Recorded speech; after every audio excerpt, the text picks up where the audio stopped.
دستەیە گشتی یا هەفەیمانیە نیشتمانیە ئۆپۆزیسیۆنە سووریە خالد الخۆجە وەکو سەرۆکی هەفەیمانیە لە شوونە هادی البەحرە دو هەرجڤین خۆدە هەلبژارد. لەگۆڕ دەخوێنیە هەفەیمانیە نیشتمانیە ئۆپۆزیسیۆنە سووریە خۆجە دڵبژاردناندا 56 دەنگ بدەستخستنە لە هەمبەر ڕکبەرێوی نەسر الحەریری گۆ 5 دەنگ ئانینە. دەستەیە سەرۆکاتیە هەفەیمانیەش سەرۆکی هەفەیمانیە و ئەمیندارێ گشتی و سێ نوێرên سەرۆک پێکتێن. دناواندا ژنەک jî heye.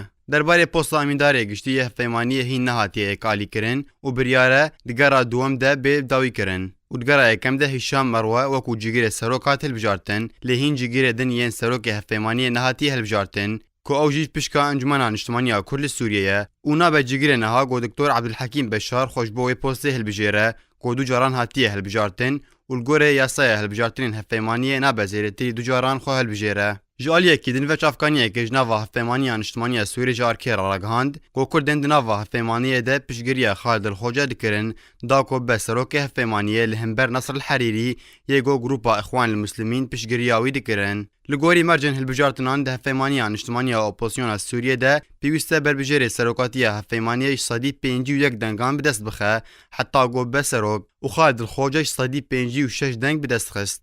دەستەیە گشتی یا هەفەیمانیە هەروەها جivîn xwe de bawerî da hikûmeta Ehmed Iltoma. هەروەها bawerî da çend wezîran û Nadir Osman jî wekû cîgirê serokê hikûmetê hat hilbijartin. Ev sê roj bûn got civînên hevpeymaniya Niştimaniya Opozisyona Sûriyê li Stenbolê berdewam in û biryara îro jî dirêjehiyê pê bidin.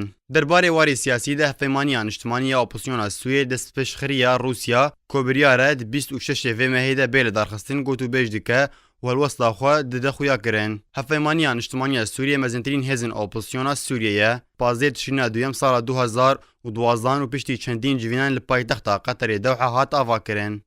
رامان حسو آرک